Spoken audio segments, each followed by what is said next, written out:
Un hombre y una mujer se equivocan de fecha y hacen un plantón en Santo Domingo. Sacerdotes contra aldeanos. ¿Quién ganará en esta batalla por las almas? A un hombre lo expulsan de una fiesta de mujeres y escribe un libro para desquitarse de ellas. ¿Le gusta el coche de su vecino? La Inquisición puede ayudarle a obtenerlo. Músicos piden adelanto por tocar en una fiesta. Nobody expects the Spanish Inquisition. Todo esto pasó hace muchos siglos y ya deberías saberlo. Y si no lo sabes, aquí te lo contamos. Bienvenidos a la Cueva del Marqués. Pásele y cuidado con la cabeza al entrar.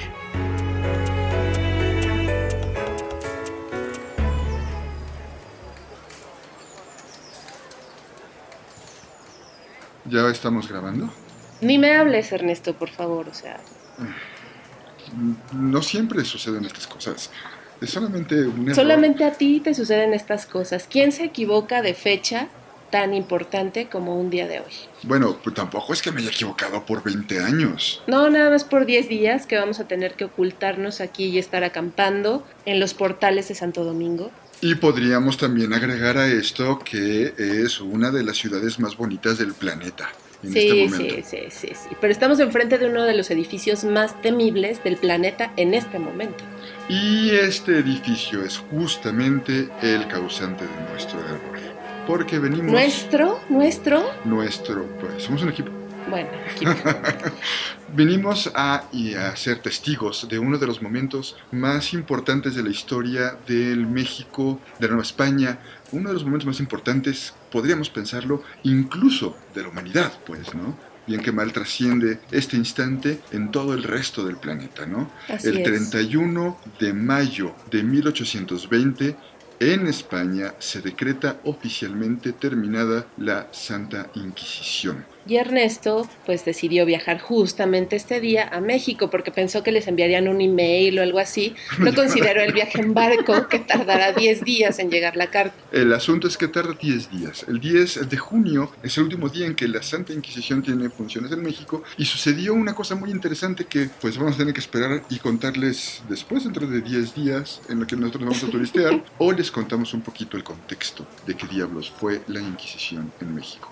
Pero antes vamos a presentarnos para todos aquellos que no nos hayan escuchado y para todos aquellos que sí. Nosotros somos Ernesto de la Cueva y Silvia Márquez. Acompáñenos en la Cueva del Marqués.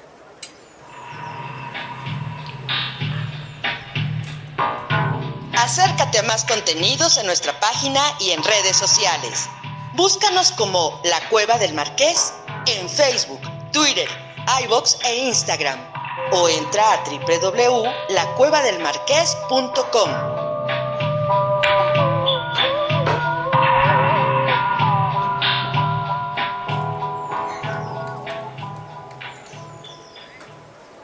Todo comenzó con un hombre, Jesucristo. Bueno, tenemos 10 días para hablar de esto, pero no nos vayamos tan atrás. ¿Qué te parece si empezamos con Constantino, que es un poco más contemporáneo? Constantino será.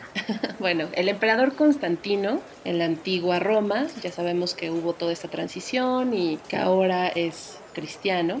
Y pues bueno, él decidió perseguir a todas aquellas personas que fueran distintas en creencias. Y a estas personas distintas en algunos movimientos que luchan contra pues el cristianismo, porque evidentemente no estaban acostumbrados a ser cristianos, sino a adorar a dioses paganos, se les conocía como hereticus, que en latín quiere decir opción. Entonces es todas aquellas personas que veían otra opción. Y Constantino creó una serie de movimientos que luchan contra estos hereticus o herejes y se le llamó a estos movimientos los inquerere, de donde viene posteriormente la palabra Inquisición. Hay que tener muy claro que si bien es cierto que en este momento no nace la Inquisición en el mundo, este podría ser muy bien el primer antecedente.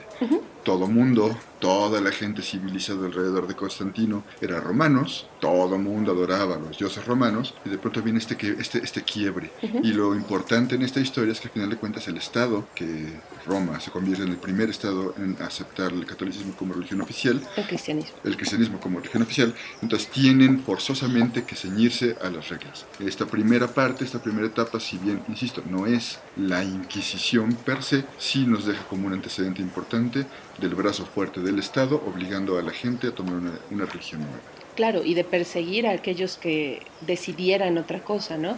También algo importante es que en griego, aereris, que tiene esta relación con el hereje, con hereticus, significa decisión o separación, es decir, aquella persona que tomaba una decisión propia o que se separaba del camino que estaba marcando el Estado era potencialmente susceptible a ser perseguida. Más adelante vamos a contarles un poquito cómo funcionaba concretamente la idea de la persecución al hereje. ¿Quién es el hereje? En este momento es una cosa diferente, es una policía de Estado que está nada más obligando a las personas a adoptar una nueva religión, ¿no? Básicamente. Con el paso de los años, con la instauración oficial de la religión, con el cambio de sede del Imperio Romano, con el crecimiento del poder del Papa, que empiecen a abarcar, que empiecen a abrazar reinos en Europa, todo esto sigue avanzando, ¿no? Sigue avanzando la idea de una religión como general, surgen las peleas en contra de los musulmanes, en contra del otro reino poderoso que había de aquel lado allá abajo en el sur, pero toda Europa empieza, y bueno,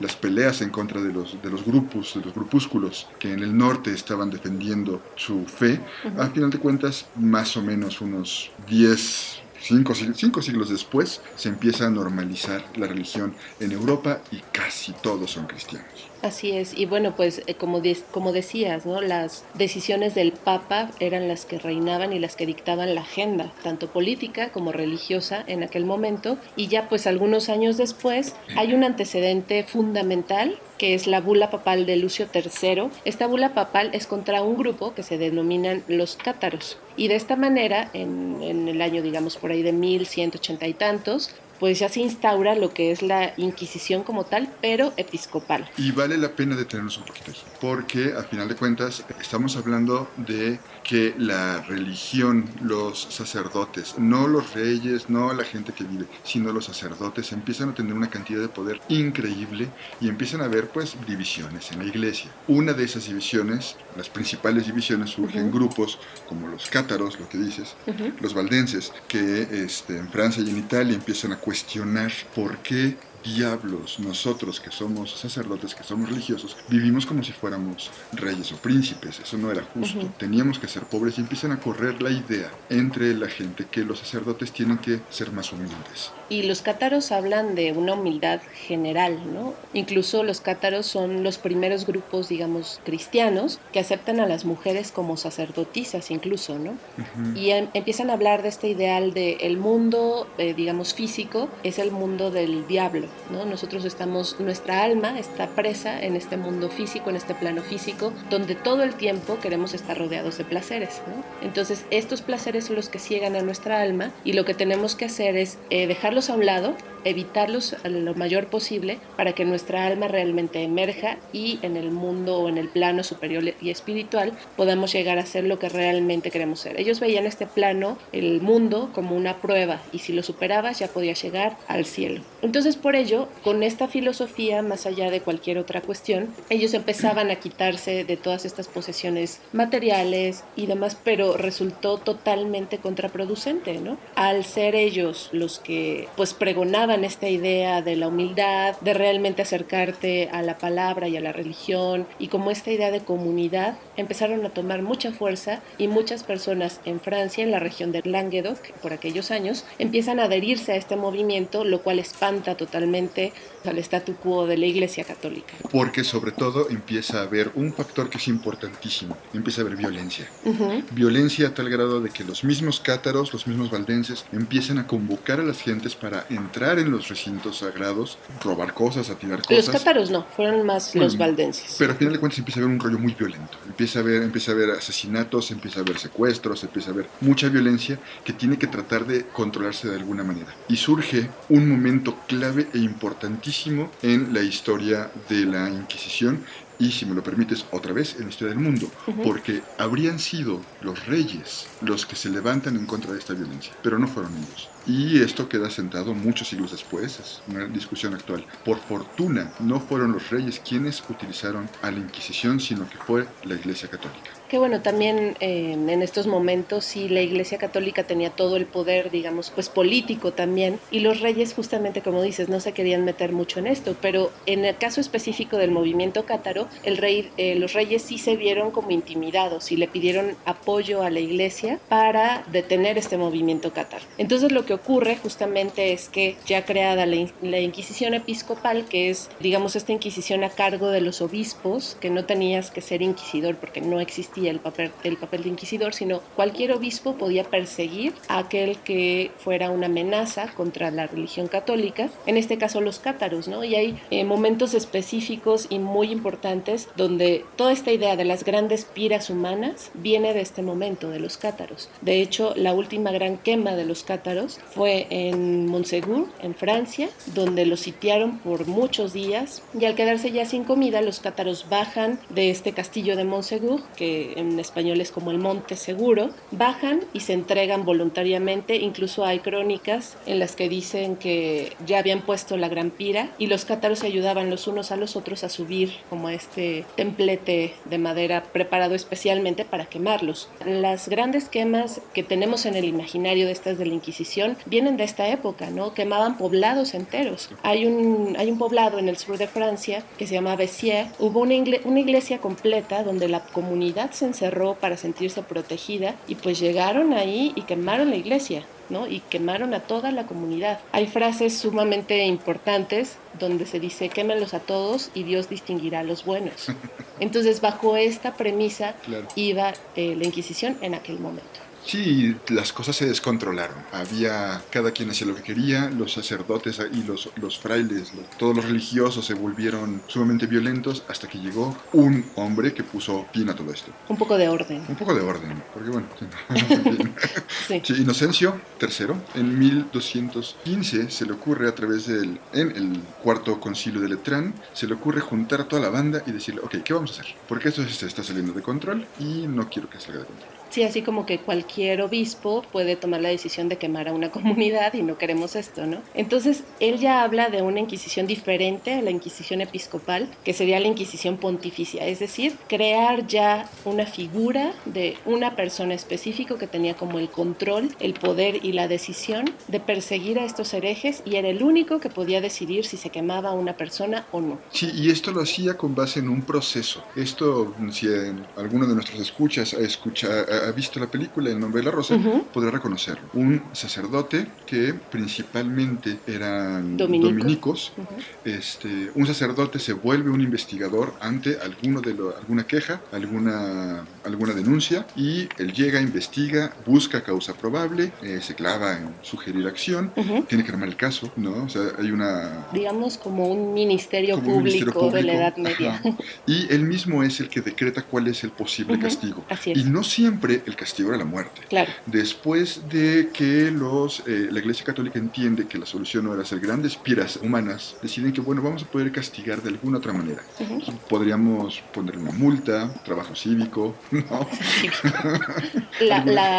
Esta cuestión de perder la honra, ¿no?, ante la comunidad también era muy importante, de exhibirlos como culpables de algún delito menor, tal vez.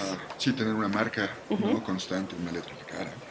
Sí, y bueno, pues resulta curioso lo que mencionaste antes, que le dieron este papel ya como tal de inquisidor a los dominicos, porque ante toda esta vorágine de que todo mundo quemaba a quien se le pusiera enfrente, dijeron: vamos a dárselo a los más letrados de la iglesia, ¿no?, los que podrían ser más justos, y se lo dan a los dominicos, lo cual, bueno, pues no sé si fue bueno o fue malo, ¿no? Los franciscanos también estuvieron corriendo este papel durante muchos años, todos, ¿no?, después, ¿no? Pero los principales en ese momento eran dominicos. Y bueno, pues también los inquisidores en ese momento se basaban mucho en lo que tenía que ver el derecho romano. Recordemos que para los romanos la res pública o la paz pública era lo más importante a preservar, y cualquiera que atentara contra eso era ya pues acreedor a una sanción mayor. Entonces, justamente para proteger esta amenaza ante la res pública, los inquisidores podían saltarse todas las protecciones de los acusados que existían, algunas pocas en aquella Edad Media, y apoyarse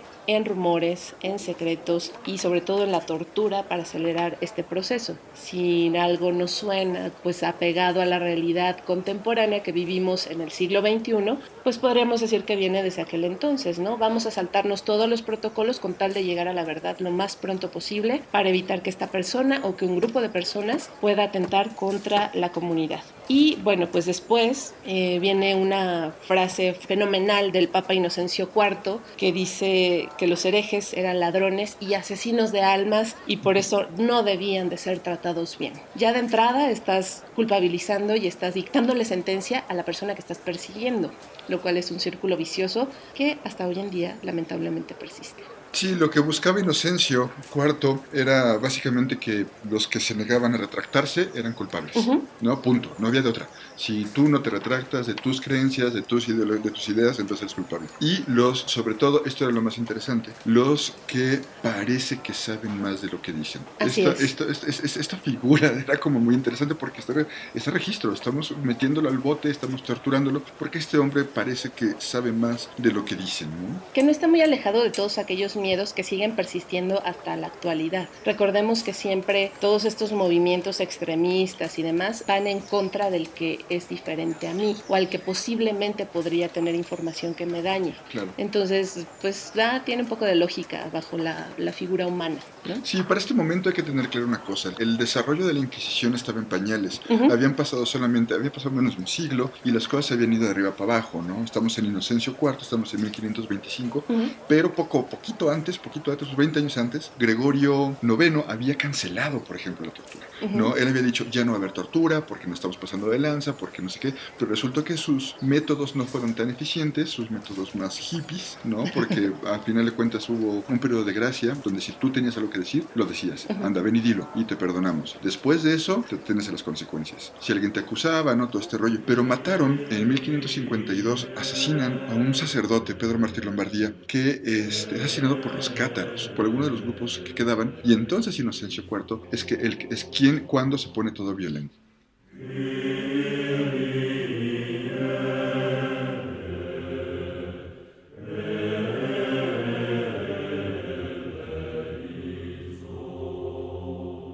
Por favor, escuchen esto.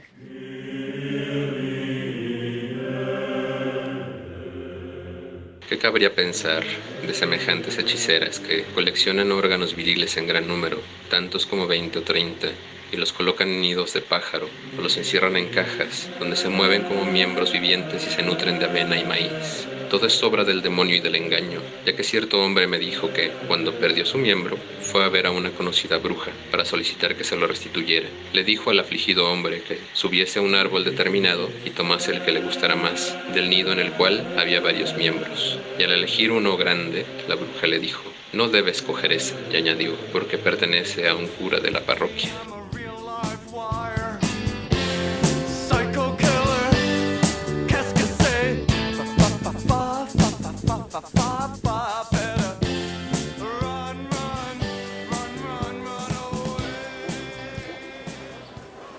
Se trata de un texto que retomamos de manera literal de una de las obras que se convertirían en fundamentales para la Inquisición europea. Espero que sean conscientes de que hasta este momento no se había utilizado la palabra diablo para juzgar a algo. Los cátaros habían dicho que era cosa del diablo, el dinero, todo eso, pero no se juzgaba a la persona porque tuviera influencia del diablo.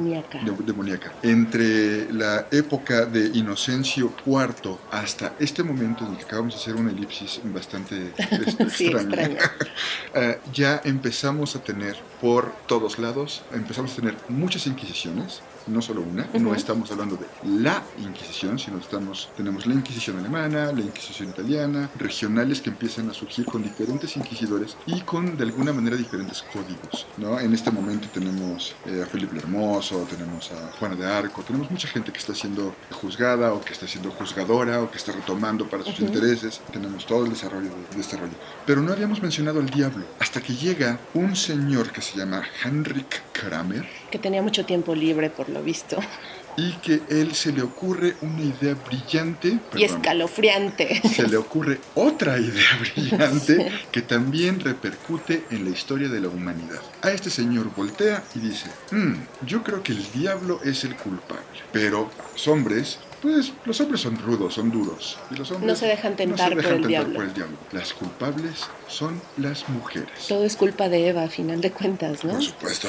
¿No? Entonces él desarrolla un texto, porque esto fue después de un análisis arduo y un estudio científico muy complejo, cuya metodología no tenemos acceso. Pero tenemos un texto que se llama Maleus Maleficarum, que en 1486 le da la vuelta completa a la historia de la Inquisición.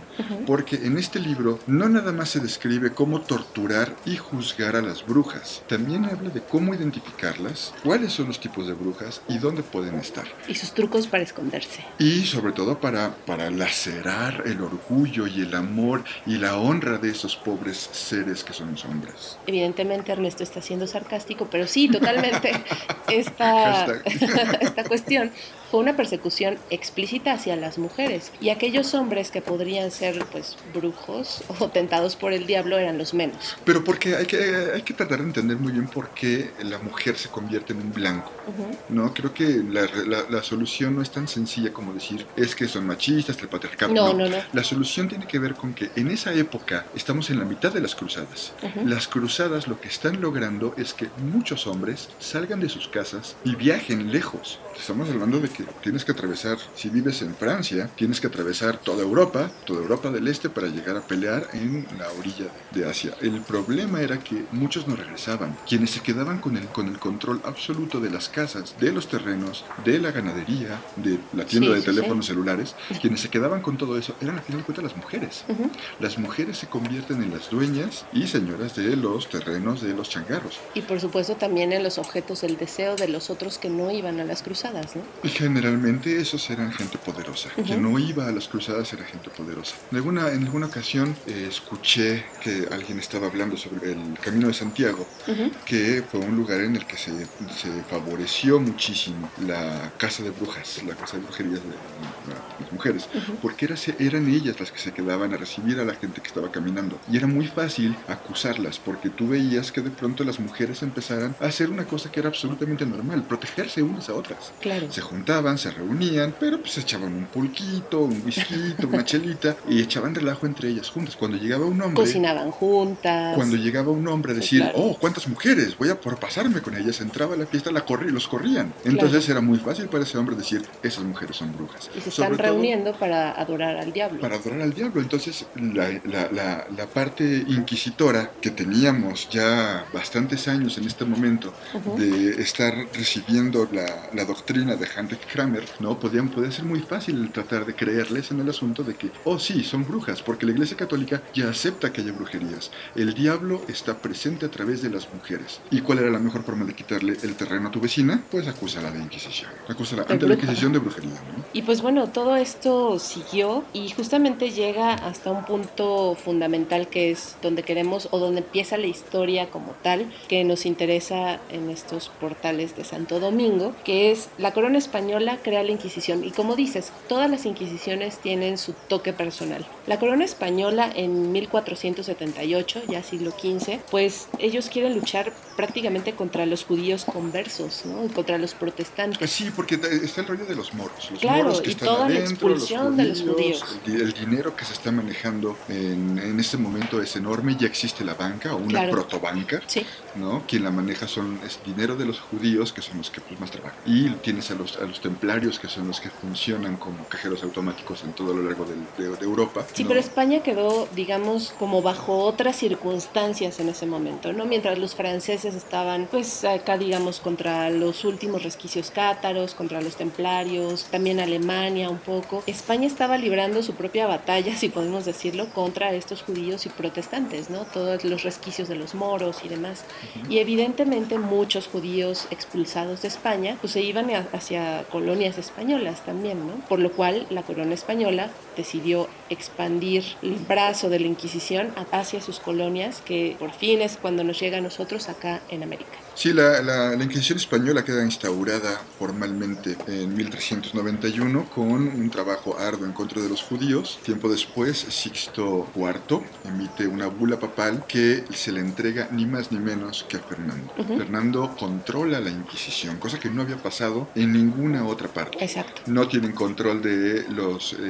en América no tienen el control de las almas, no pueden lograrlo, necesitan un apoyo. Y también todavía no tienen la estructura. De hecho, los primeros inquisidores en América pues son todavía inquisidores episcopales. Es decir, regresamos muchísimos años a la historia porque son los obispos, los primeros obispos en América, los que empezaron a hacer estos trabajos de Inquisición. Y también, aunque pasan a la historia como los grandes reyes católicos, porque estaban de alguna manera supeditados a la Iglesia Católica, lo cierto es que en este momento la Inquisición es manejada por el Estado. Así es. Y la pone arriba de la Iglesia, ¿no? Se forma la Suprema, que son 6 hombres, que son los inquisidores o protoinquisidores, ¿no?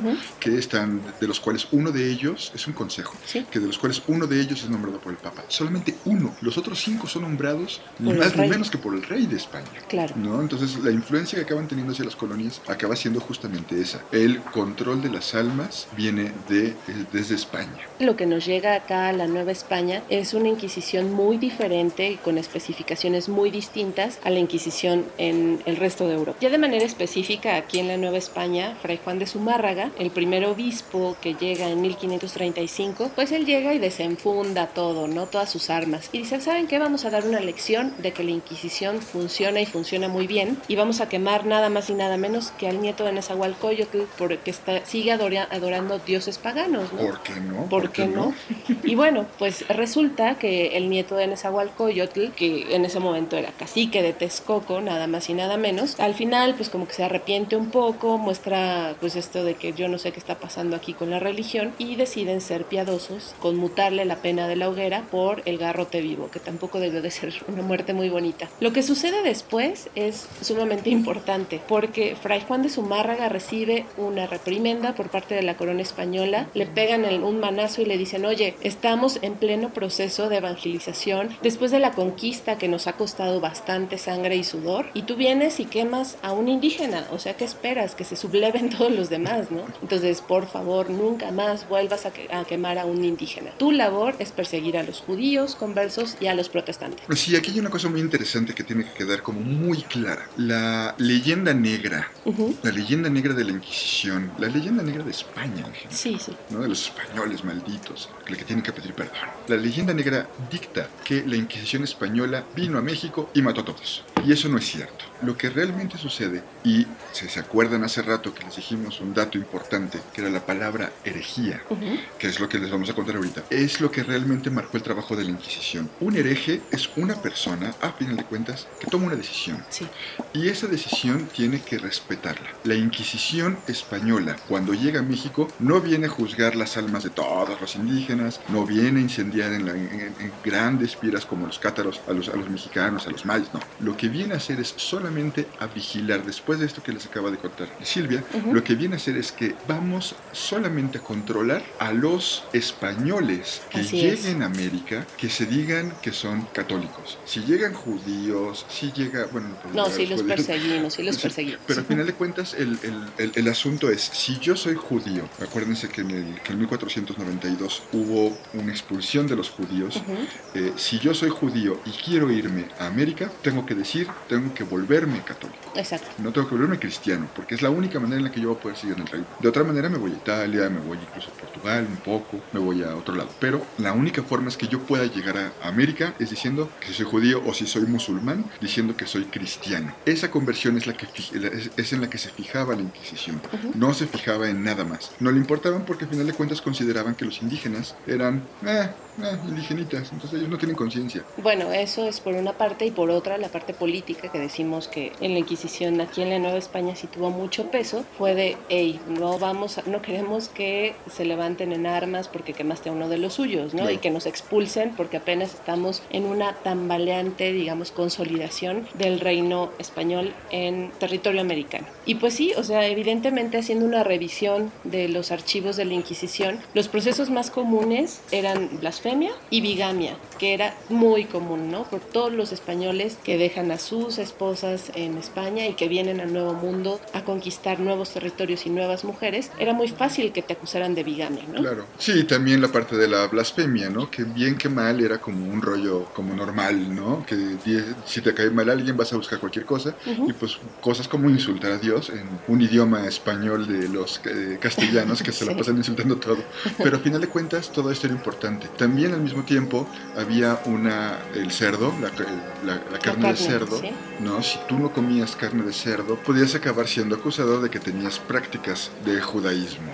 Con todas estas condiciones, digamos que casi el 80% de la población aquí en el territorio de la Nueva España prácticamente pues estuvo ajena, ¿no?, de este fenómeno, de este proceso de la Inquisición, y particularmente hay dos razones. Uno, que los indígenas, al quedar exentos bajo pues digamos esta ya decisión de la corona de que a ellos no se les tocaría, pues no pueden ser inculpados. Y por otra parte también es que en el contexto de aquella época, como decías, ¿no?, un indígena pues no tenías nada que quitarle, entonces ¿para qué gastas el tiempo y recursos en procesarlo y en acusarlo y demás? Entonces mejor excluyamos a esa población, que era el 80% de la que habitaba aquí en la Nueva España. Sí, y al final de cuentas quien le veía tener miedo eran pues justamente la gente que vive en las ciudades, los grandes potestados, ¿no? Los grandes caciques, toda la gente que acababa teniendo negocios y que podía generar envidias de los vecinos. Ellos eran los que realmente tenían que tener miedo de la Inquisición. Ellos y también los músicos que exigen ser pagados por adelantado. Es que no, los músicos no tienen derecho a ser pagados por adelantado. Por Dios, mujer.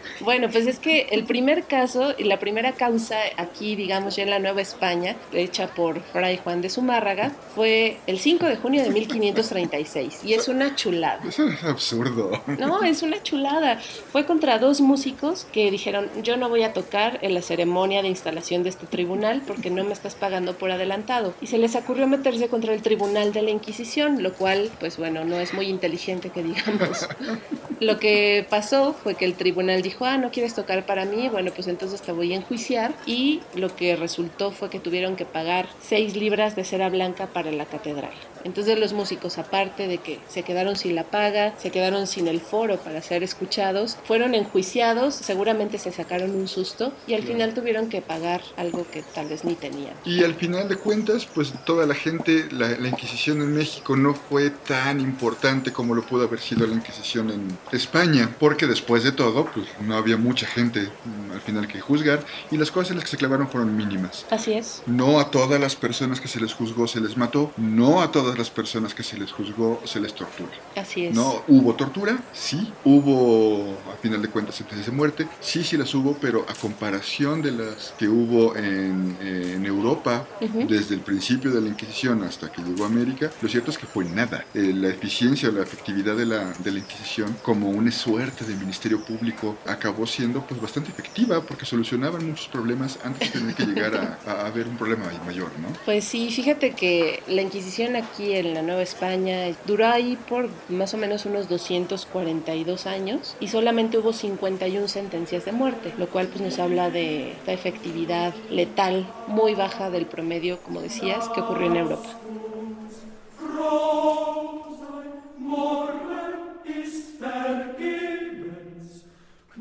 El gran auto de fe es poco frecuente, pues precisa de recursos financieros que la institución inquisitorial, siempre al borde de la quiebra, no puede allegarse sino de manera excepcional. Necesita también la presencia de herejes, únicos que pueden conferirle su dimensión trágica y su intensidad. En efecto, si la relajación al brazo seglar y la hoguera final no son comunes, la abjuración solemne y la reconciliación constituyen asimismo espectáculos edificantes que conmueven profundamente las ánimas y los corazones.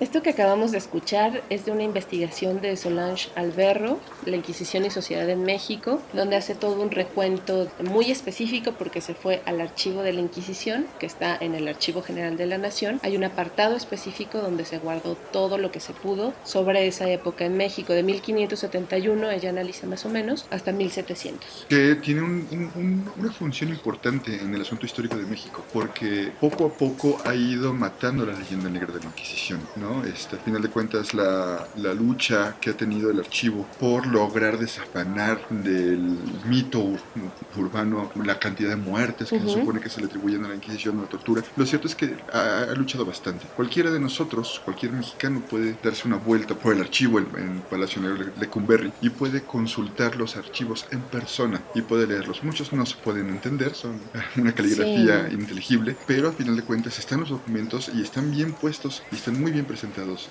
Y curiosamente, de todos los millones de documentos que tienen en el archivo, los más consultados son estos, son los de la Inquisición, y de ahí nos viene un recuento muy interesante. Sí, bueno, un poquito antes de este recuento, sí, son los más consultados ahora porque se pueden consultar y tienen cierta lógica, claro. Pero por muchos años estuvieron abandonados, estuvieron totalmente desordenados y no tenían literalmente ni pies ni cabeza por dónde empezar a analizarlos, ¿no? Claro. Pero de lo poco que se pudo rescatar o de lo mucho que se pudo rescatar, pues hay datos sumamente importantes, ¿no? Esto que mencionabas de la leyenda negra nos sirve para darnos esta magnitud y este contexto. En el territorio que actualmente es México solo hubo 4 grandes actos de fe, ¿no? 4. 4. Cualquiera podría pensar que en más de 240 años de historia, ¿no? Un acto de fe es, a final de cuentas, la consumación de un juicio que lleva a una muerte, ¿no? En la hoguera. En la hoguera. Sí. El primero de ellos fue de un pirata francés que quedó abandonado ahí en Veracruz por otro gran pirata inglés, John Hawkins, que lo dejó,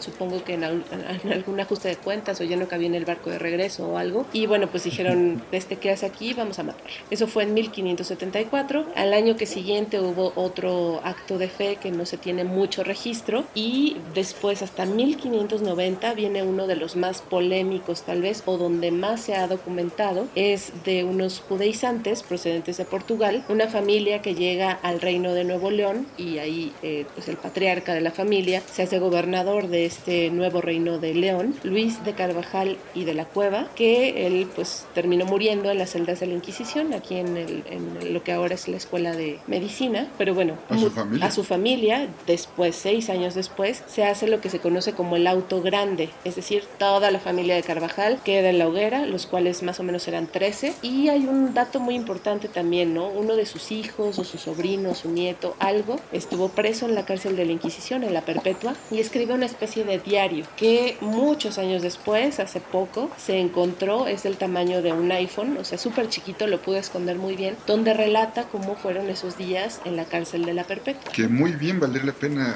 sentarnos un día y hacer un programa al respecto de estas dos personas, ¿no?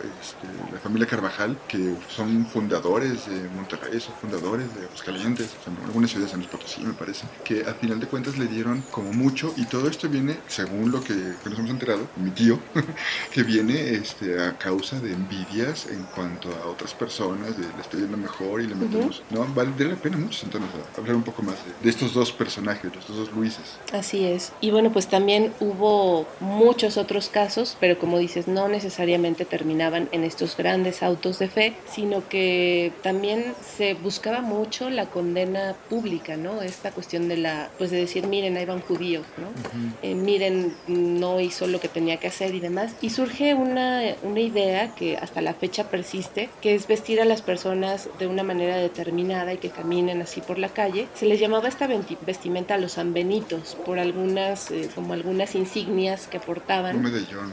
Un medallón. Bordado en el pecho. Y lo interesante en esta época es que se portaba esa vestimenta, ese San Benito, por la cantidad de tiempo que la Inquisición determinara, y al terminar se tenía que colgar o exhibir públicamente en algún templo, que fuera como a manera de escarmiento, de mira, esta persona por tal delito usó esta prenda durante tanto tiempo. Muchas de estas prácticas se hicieron contra judíos conversos, que al final resultaron no ser conversos y que continuaron. O que no, exacto, no sabemos. Sí, muchos de los casos a final de cuentas resultaban ser más científicos, incluso que la misma justicia nuevohispana. Muchas personas preferían ser juzgados por la Inquisición. Entonces metían de pronto a la hora de que lo estaban juzgando porque me robé un caballo, ¿no?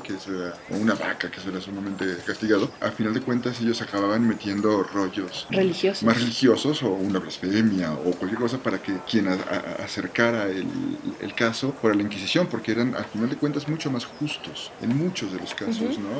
Sobre todo en el interior del país, que pues, eran como que la autoridad pequeños, civil, ¿no? digamos, La ¿no? autoridad civil, exacto. Sí, porque justamente de hecho me llama mucho la atención este término de relajar el brazo secular. Significa que te vamos a liberar como del lado de la iglesia y te entregamos a la autoridad civil, que al final de cuentas esto es importante decir. La Inquisición como tal nunca quemó a alguien. Claro, de acuerdo. Se lo entregaban a las autoridades civiles y ellos eran los que se encargaban de ejecutar la sentencia que se había dado. Y era una recomendación, era una recomendación de la iglesia, le decía al civil, ¿sabes qué? Te recomiendo que este cuate lo mates porque va a ser un problema para la sociedad, entonces quémalo. Ajá, exacto. Y al final de cuentas, aunque tenemos los archivos de la Inquisición, aunque tenemos esta leyenda negra, no podemos saber a ciencia cierta cuántas personas murieron en una hoguera, ¿no? Claro. Porque hay una figura muy importante que se llama relajado en figura. Esto es, a mí me parece un giro de tuerca impresionante, porque significa o que el condenado ya había muerto o que desapareció mágicamente de la prisión de la Inquisición, pero de todos modos debía de cumplir su sentencia, y entonces hacían un tipo de efigie de cartón o de madera que quemaban en la plaza pública.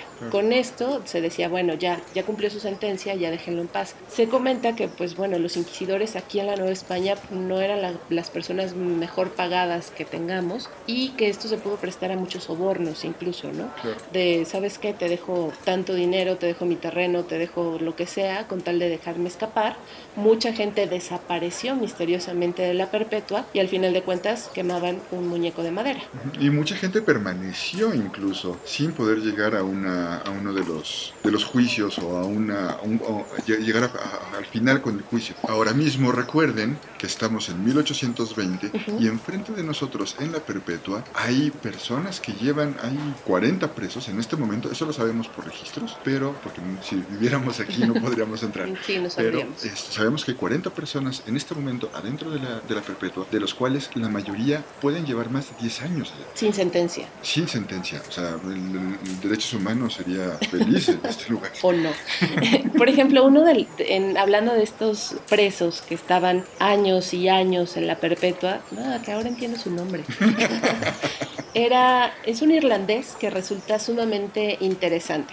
Guillén de Lampard, este irlandés que vivió por ahí del siglo XVII, a mediados del siglo XVII, él tenía una idea pues bastante revolucionaria para la época. ¿En qué año? En el siglo XVII. 1642.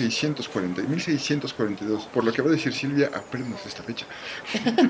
Pues bueno, él tenía la idea de que Irlanda, Portugal, Holanda y Francia reconocieran la independencia de la Nueva España, ¿no? Diciendo, oigan, esto ya no es sostenible, España, ¿qué le pasa? Todas las demás potencias de aquella época pueden reconocer esta idea de independencia de la Nueva España, lo cual pues representó una bomba en aquel momento, una idea peligrosísima para la corona, para las autoridades de la Nueva España, y mandaron nada más ni nada menos que a la Inquisición a perseguirlo. Él estuvo 8 años preso y una Nochebuena de 1650 aprovechó que los inquisidores estaban cenando, estaban con el vino, estaban relajados, y se escapó de la Perpetua. O sea, es de los pocos registros que tenemos de personas que hayan escapado, no que les hayan abierto la puerta para que se fueran, sino que realmente escapó, y dejó un documento dirigido al virrey en el que hace una relatoría de todas las negligencias de los inquisidores de aquella época, que realmente fueron muchas, ¿no? Los inquisidores se enojaron muchísimo porque les hubiera arruinado la Nochebuena y la Navidad. Lo estuvieron persiguiendo, pero no fueron muy lejos. Lo atraparon 48 horas después a unas cuadras, por Dios, cuando podía irse a cualquier parte del mundo, ¿no? Claro. Bueno, no tanto. Pero sí, en Donceles lo atraparon y lo condenaron a la hoguera, pero bueno, pues no tenían dinero para juntar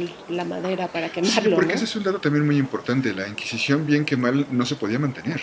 Estuvo a punto de la quiebra todo el tiempo. Y hacer un acto de fe implicaba pagarle de entrada a la fuerza pública para que hiciera valla. Después vamos a contratar un templete, luego vamos a contratar luz y sonido.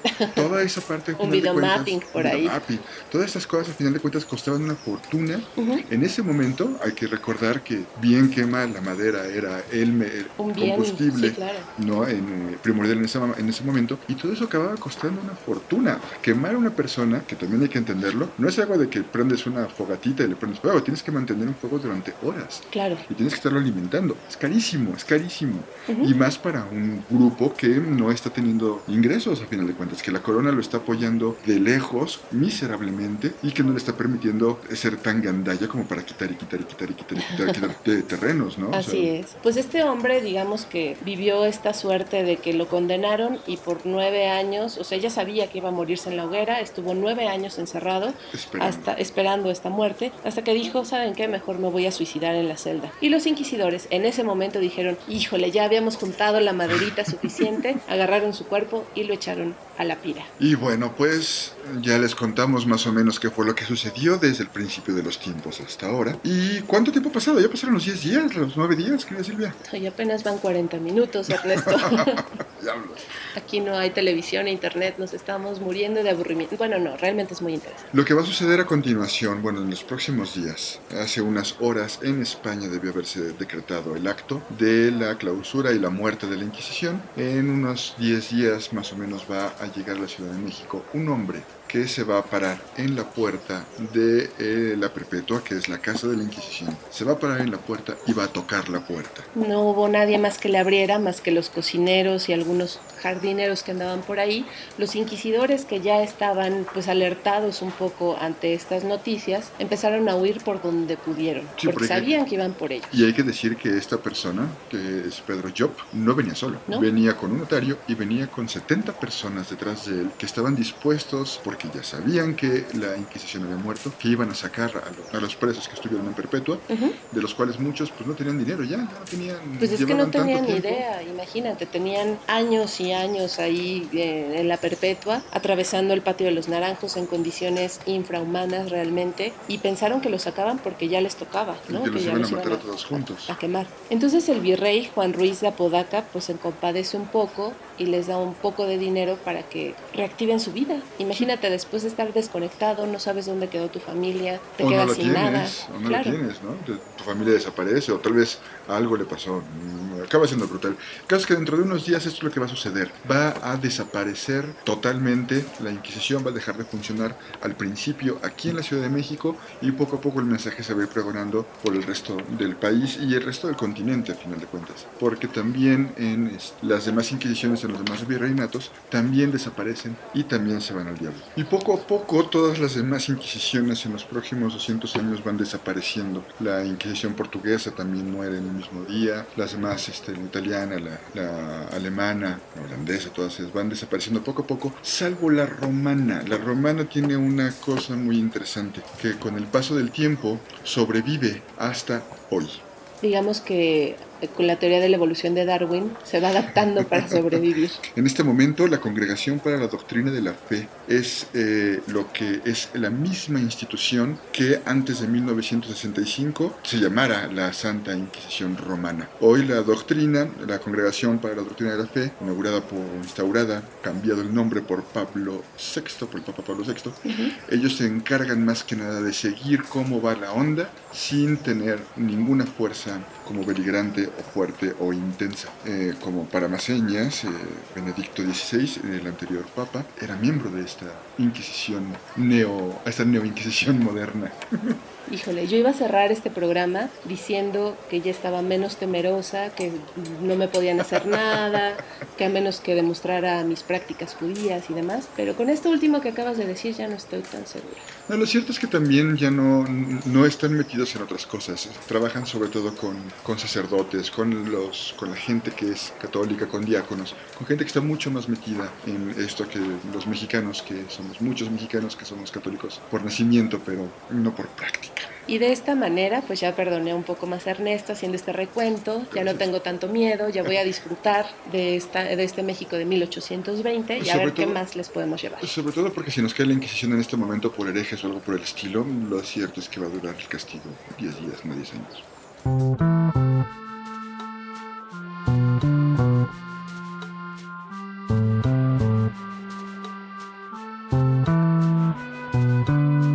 Mientras tanto, ¿qué te parece?